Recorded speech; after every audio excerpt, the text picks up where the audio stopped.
bread flour in my bowl, and again, what you will see, folks, everyone has their own way of making bread, right? If you talk to some chefs, they'll tell you add the dry ingredients first.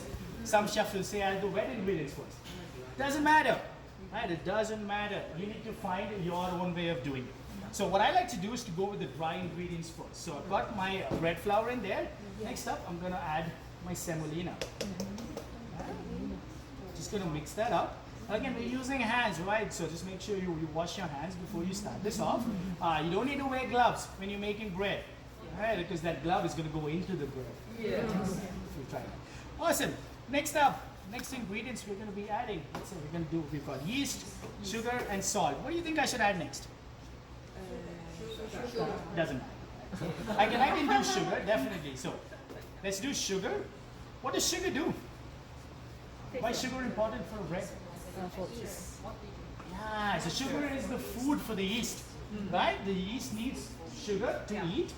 You know, the way fermentation works is the yeast eats that sugar, and then it gives out carbon dioxide, and that's what proofs your bread, right?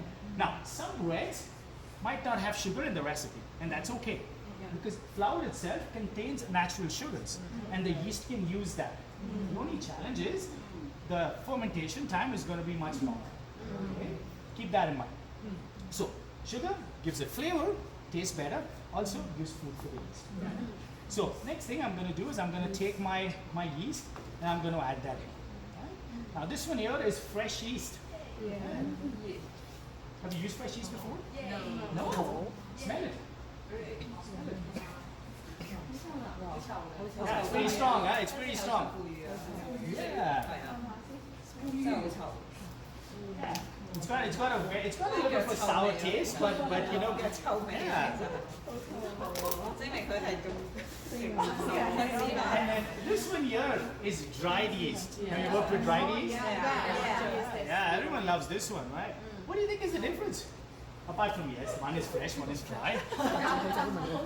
What else do you think is the difference?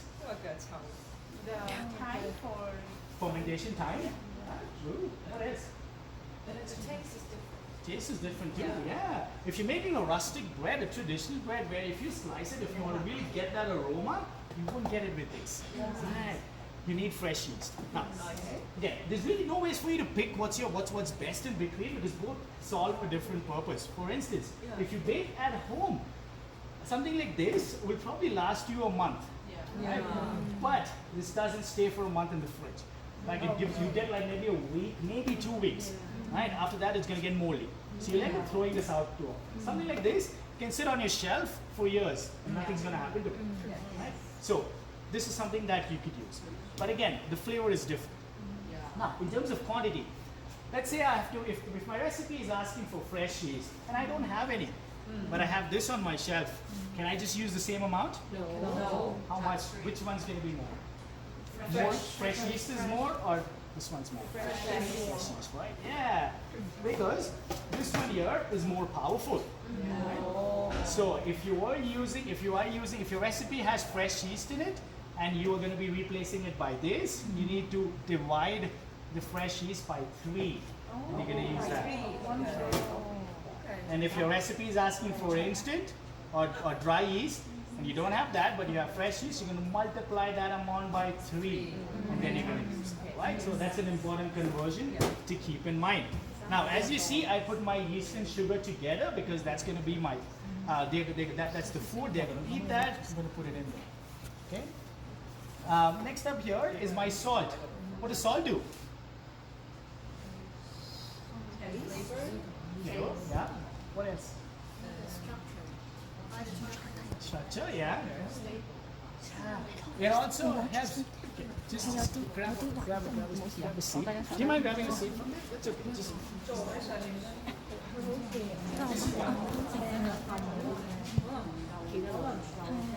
Yeah, just sit down.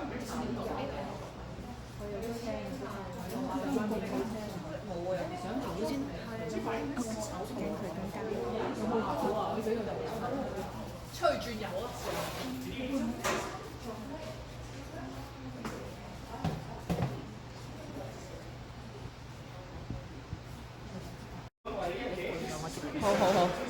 Ý, Sir 去咗嗰邊喎。just let us know if you know, okay?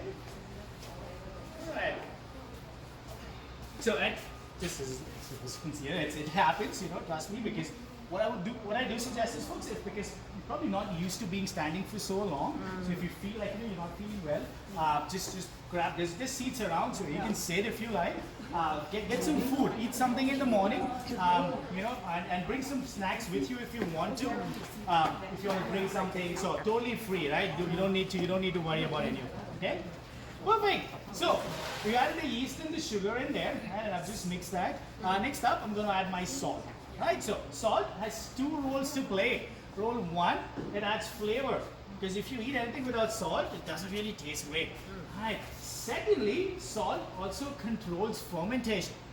Right. So salt actually controls how much carbon dioxide the yeast is going to give out. If you don't have any salt, the yeast is just going to keep eating the sugar and keep giving out carbon dioxide, right, which means your bread is going to overproof. Because you have salt in there, the yeast is going to eat some sugar and then it's going to meet the salt and then it's going to slow down, right? Because it doesn't like the salt. Okay, so that's why salt again is important. So I'm going to add my salt in and then I'm going to start mixing. Right, so we're just going to mix this by hand. The last two ingredients that are going to go in are water and the oil. Right? Now, whenever you have, in any recipe, if you have fat, right, like oil is a fat, right, could be oil, butter, margarine, whatever it might be, that always goes at the very end. Right? Reason being, once you add oil in there, right, the gluten bonds, they're not going to be, the molecules are not going to be able to hold each other. Right? So you want the gluten to form before you add the oil in. Right? So that's why oil is going to be the last thing you add. Okay? So right now I'm just mixing it. Then I'm going to take the water. The one thing to keep in mind when you're adding water, don't add all of it. Right? Every recipe is different. The absorption rate of your dough depends on a lot of different factors. Like if the kitchen was a lot warmer, your dough will absorb more water. Also in Calgary, we are a little bit higher. We're not at sea level, right? We're a little bit higher altitude, and you will notice your breads absorb more water. So for that reason, if you add all of it and suddenly you have a dough that's too sticky, now you're gonna have to go back, get more flour, add it in, and then you kind of keep adding more stuff in, and then your recipe is not balanced anymore. So for that reason, what I like to do is to add about 3 parts of the water and save a little bit. I can always add it in, and then you're going to start mixing. So just circular motions, try not to make a mess, but you just want to get it all together. Once you're in there, you're now going to take your palm and you're just going to kind of squish it together, because you want to kind of knead it, get that in together. There's a good chance I might need more water too. I don't know, I'm going to find out. Right? But as you can see, most of that water is being absorbed. I'm going to add the second. And I'm going to keep mixing.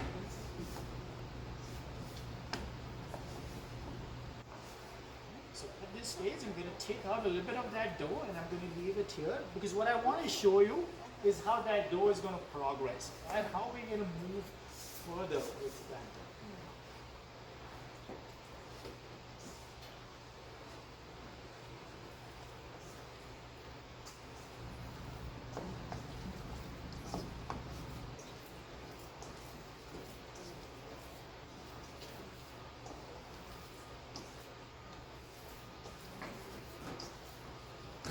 So, once the dough begins to form, I'm just going to keep mixing it together. Keep mixing it, keep turning the bowl. So again, I'm doing the same motion, I'm just squishing it with my palm, just so that I can get that water in as much as possible.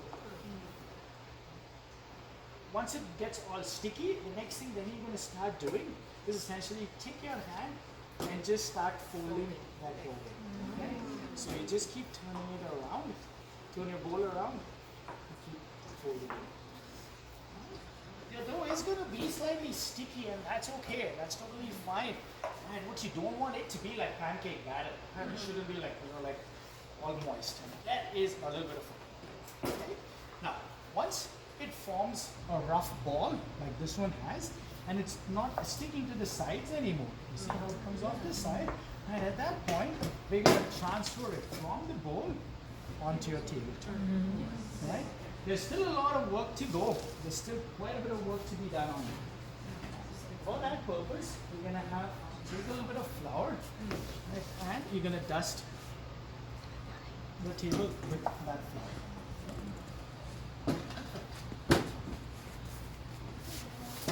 Right.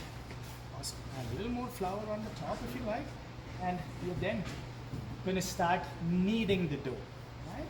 This is the same action. So what we're doing right now, we're trying to develop that gluten. We're helping that gluten mix together, so it's going to form those nice long chains, right? So that's called developing the gluten. So when you develop your gluten, right, you're going to use the base of your palm. So you're going to hold your dough and you're just going to squeeze it in. Right, take it out. You're going to go with the other hand. Right? So you're going to keep doing that. If it's sticky, try to avoid the urge of washing your hands because it's not going to make things better. Right? Also, if the dough, if you keep washing your hand in the sink, and trust me, if you do it at home, all this dough is just going to go into your drain and it's going to be accumulated there. Right? And that means you're going to pay a plumber a lot of money to come and snake that drain. Right? So just rub your hands together and most of it should come off. Right? And you can just fold that in. Move this one here because it's going to be a little bit of a right? And then you're going to start kneading your dough. Right? If you're not comfortable, do it with one hand. That's okay. If you think you're comfortable, you can move it with two hands. It just makes so that otherwise, if you just keep doing one hand, you'll have really good muscles on one hand, and the other hand, you're gonna look weird, right? With one strong. But keep putting it together. So you can see how the dough is moving along. Right. Now we're gonna knead this for about 3 to 4 minutes. If you've got a favorite song, you can sing it at this time. It's a great way to pass time, yeah. But it just makes it go that much more easy. Right, so you're just gonna keep kneading. Whenever you're doing breads, ideally you want to have a wood table or a marble or something like a stone table, right? A stainless steel is not ideal, but just because the way we are set up, I'm doing it on a stainless steel. It's still possible, but as you can see, it just moves a lot. It's just not very convenient. But keep going. Right? Now, how do you know if the dough is ready? Not sticky. Smooth surface, yeah, true. What else? Have you heard of what's called the window test? Yeah. Yeah, so we're going to do what's called a window test, right? You take it, you throw it on the window. If it sticks, it's ready. If it doesn't stick, it's not ready. No, I'm kidding. So what you do is you take a little bit of dough, right? You put it between your fingers, and then you stretch it. Right? That's going to show you the gluten. If it rips apart like that one did right now, it's not ready yet. Right? It needs more mixing. So we're going to go back at it, and we're going to keep mixing. So it takes about 5 to 7 minutes of mixing. This is where you are really grateful for who invented that mixer, because it saves you a lot of time. Right, but today, what I want you to do is to try and experience it this way. Right. Yeah. You will also notice the top keeps getting smoother, keeps getting better, right, from what we started off. So the more you mix it, the better it gets. Can you overmix your dough? What do you think? Yeah, you definitely can, right? If you mix it too much, your dough is now too dry. Okay.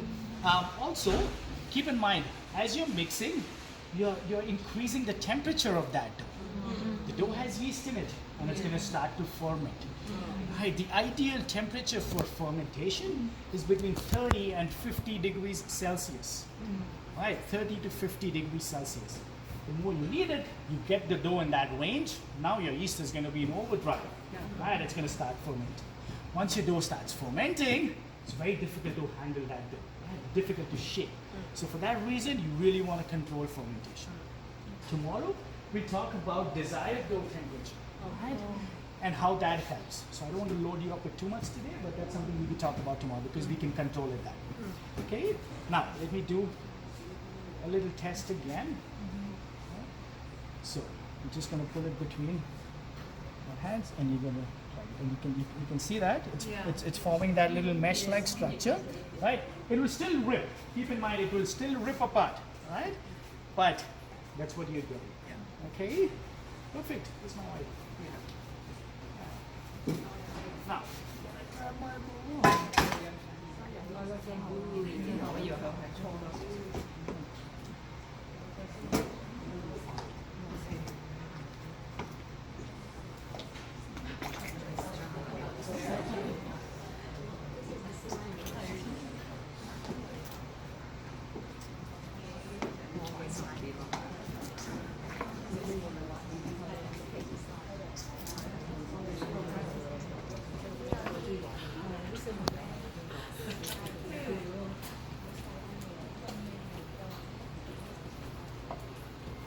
So just again, it's going to take a little time, so be patient with it, right? There's no real quick way of making bread. You just want to make sure you give it as much time as possible. Right? So I'm going to keep kneading that. Now, it's going to be about 5 to 7 minutes more of kneading just to make sure that all that oil goes in. Right? So as that's happening, what I'm going to do is, no worries. Yeah, there's more just back there, folks. So if you need towels, just grab them. There's a bin there to put the dirty ones at the bottom, so you can have it. Thank you for that. All right, so perfect. These are the 12 steps of baking. Right, this is something that you're gonna have to memorize. The first one was scaling ingredients. Right, that's where we weighed everything out. Second one was mixing that we're just doing right now. The third one is going to be bulk fermentation. Do you know what that step is about? Bulk fermentation? Have you heard of it? Awesome. So in order to give this dough a really nice texture, right, it needs to ferment. It needs to ferment twice. It needs to proof twice. Okay? The first proofing is going to happen just on the table itself. You're going to take the entire piece of dough and you're going to leave it on your table. You're just going to cover it with some plastic wrap and you're going to let it sit. That step is known as bulk fermentation.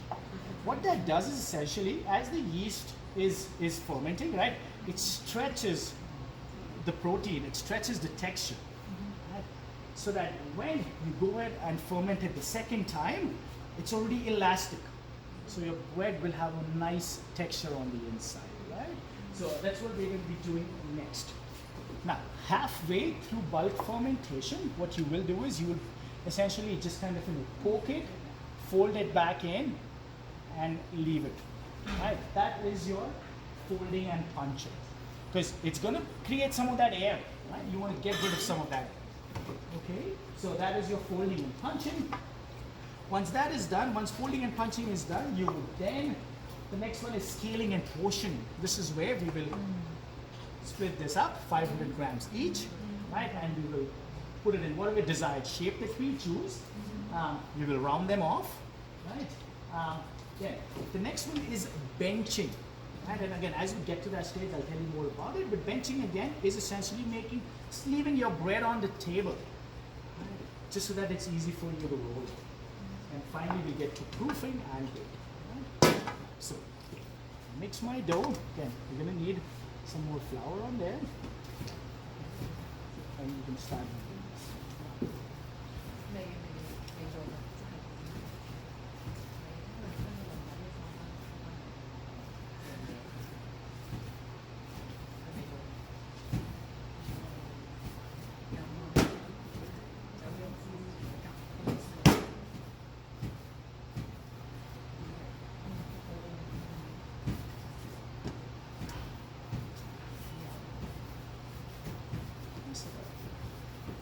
So if you didn't go to the gym today, you won't complain. This is going to be a good exercise for you. It's going to be a really good exercise. All right, so as you can see, all that oil is now absorbed into it. All right.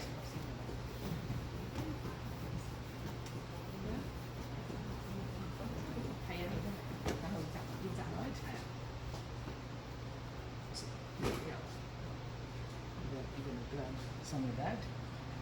So you can see how it's developed, right? You see that? Really crumbly, nothing much happening. Getting better there, but still quite sticky. Right? This one is when the gluten was developed, and once you add the oil, you're gonna notice much more difference. Right? It is still gonna rip, and that's okay. But you're gonna notice the bread is gonna turn a lot smoother. Right? It's gonna look a lot better. Right? So Right now, we are at the mixing stage. Mixing is done.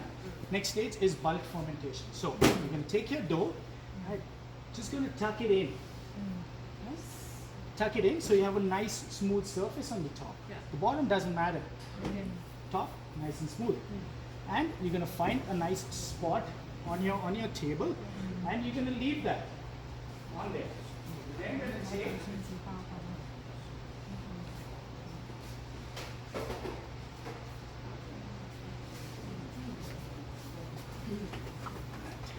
we're going to take some pan spray, spray it on the top, use some saran wrap, and just cover it. All right. So we're gonna bulk ferment this for about 15 to 20 minutes. Okay. Now, two things bulk fermentation does. Right? If I were to grab a piece right now, and I can show it to you. So, if I try and roll this bread right now, you see what it does? Right, it just shrinks. See that? Right. Why do you think that happens? I'll tell you a story why it happens. Okay? When I moved to Canada, to Lake Louise, my first winter, I'd never seen snow before. Right? I came from Dubai, 40-degree temperatures, went to Lake Louise. First time I saw snow, I ran out, I didn't care about a jacket. I went there, I was playing in the snow, having all the fun. Next day, I felt sick. Because what I did do was, I was in a new environment. I didn't give my body time to adjust to my new surroundings.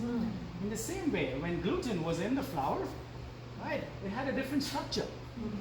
You now added water to it. You form those bonds, right? So the gluten's got a different structure now. Right? It needs time to adjust to this new shape. So for that reason, anytime you make a dough, you need to rest your dough. Right? That's a term you're going to. You rest your dough, the gluten's going to be used to the new shape, so when you roll it, it won't shrink anymore. So bulk fermentation is going to help us with that. So 20 minutes of bulk fermentation.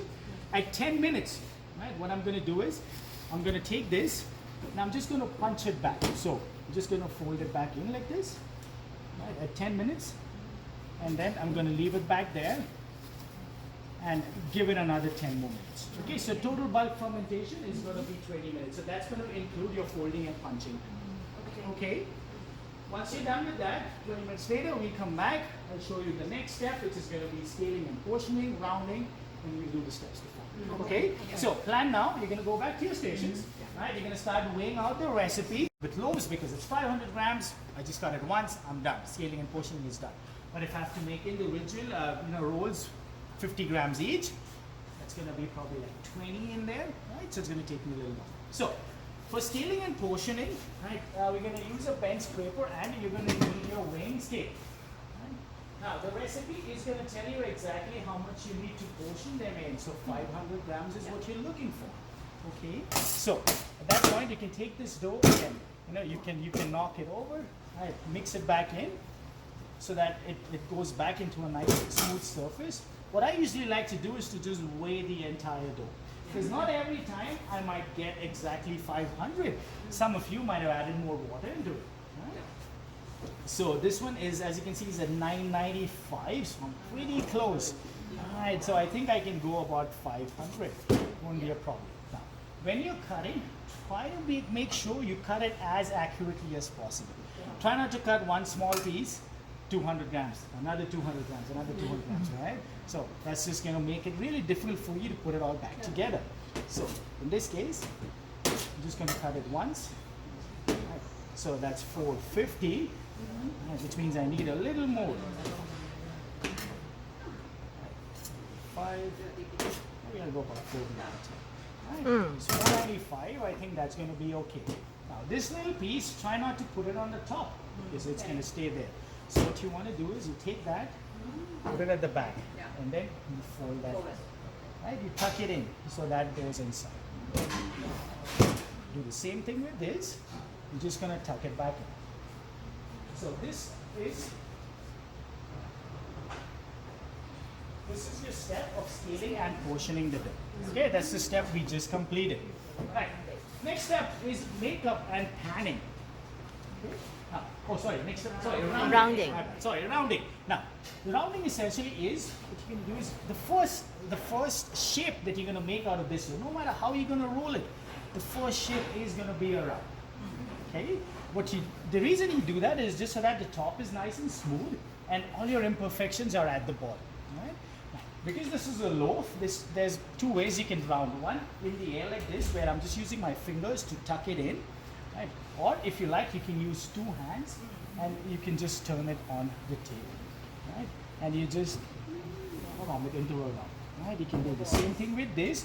So the not so pretty end, just gonna fold that in, right? And then you're just gonna use two hands and you're just gonna roll it. Okay? So that is your rounding. The next one is benching. Right? And as I said, benching essentially is for you to just let that sit on the table. And again, because the gluten has got a different shape now, we need to give that gluten time. Right? So it's going to be 10 minutes. Right? Again, in the time, I've got some of these bags that we can use, so you can all kind of place them in the center of your table if you like, and you can all place them underneath. Okay. Those bags sit right in the corner over there, just under that steam kettle. Okay? So 10 more minutes of this, 10 more minutes of benching. And just so that your dough is going to rest, it's going to relax a little bit, and then we will do the next step is going to be makeup and panning. Makeup essentially means we roll it to the shape that we desire, right? If you want to put some toppings for a different kind of bread, we'll do some toppings. For this one, what I'll do is we'll kind of just kind of toss it in some semolina. We'll place it on a sheet tray, and then it's going to go in the proof. Okay, so what I would suggest for you folks to do is, you have time, if you want to take a quick 5-minute break, do that. If you're still mixing your dough, you can continue mixing your dough, right? And then you can come back in about, just about 10 o'clock. I'm going to let this rest 10 o'clock. I'm going to show you how to put these together. Okay, and then we'll do the next one. Thank you. Essentially where you're going to take your dough, you're going to make it into the final shape, what it's going to be, and then you're going to place it on a sheet.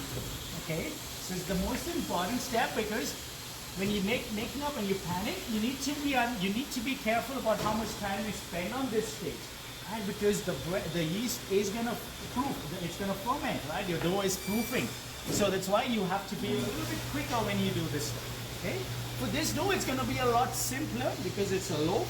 It's just going to be nice and round. Okay, so I'm going to show you two shapes. Right. What I would recommend is today, right? You can, again, try both. Try the round and the oval that we do, right?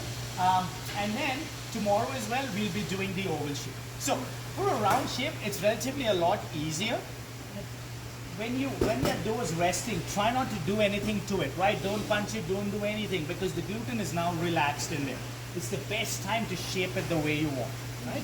So for a round shape, you just want to move it around a little bit, right? And that it's already going to give you a really nice shape. Okay.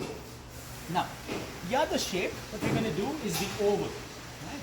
So for the oval shape, what you're going to do is take that round and flip it over. Okay. You see, the not so great part is at the bottom. And then just going to press that down. Again, as you see, I'm not using any flour at this point. Actually, you don't want to be using any flour, because you want to make sure the dough sticks together. Adding any flour right now is going to make your dough a lot drier. Okay, so just going to round it off. It's almost like, when you make pizza by hand. It's exactly what you want to do. Right? So again, I'm going to make it into slight of an oval shape, right? I'm not going perfect around. As you can see, the sides slightly longer. Okay, now take the top and just fold it in.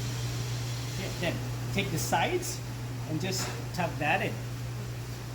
Now, using your hands and your thumb on the inside, you're just going to push that dough. You're going to roll it and you're going to push it.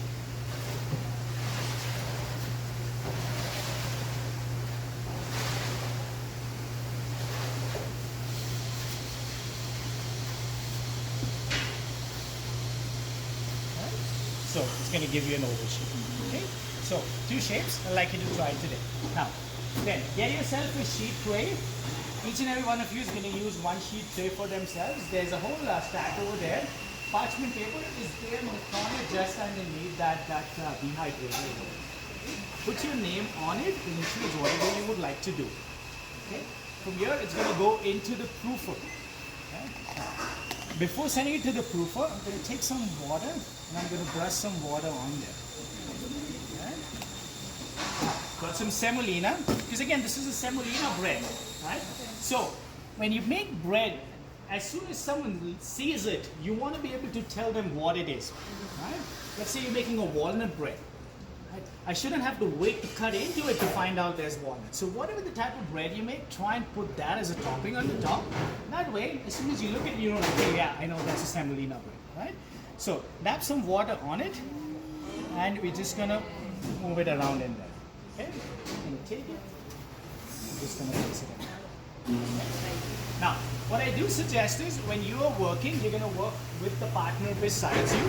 So both of you are gonna place your oval breads on the same sheet tray. Okay? So yours on one side, the other person puts the name on the other side. And your round ones are gonna go on another sheet. Because there's a good chance that the round ones might take longer to bake. Because it's more mass. If they are on the same tray, if that one's ready, you've got to take it out, which means you're going to sacrifice one. So, we're going to do the same thing with that one. I'm going to brush some water on it. And again, be nice and gentle. Move it around in there. And then, yeah, you just put that on the top. Okay, now this is not yet done, so it's going to go in the proofer. That's going to be stage number 9. Okay, it's going to go in the proofer. It's going to be about 30 to 40 minutes. Right, the reason why I'm saying 30 to 40 minutes is because when I put mine in there, the proofer is nice and warm. So it's going to go fast. But as each and every one of you go in there and open the door, right, the temperature is going to begin to drop. So it will take longer. So probably the last few of you going in there, it might take about 40 minutes to cook, which is okay. But what I'd like you to try is by 10:30, every one of you needs to be in the proofer. Okay, yeah. Right, by 10:30.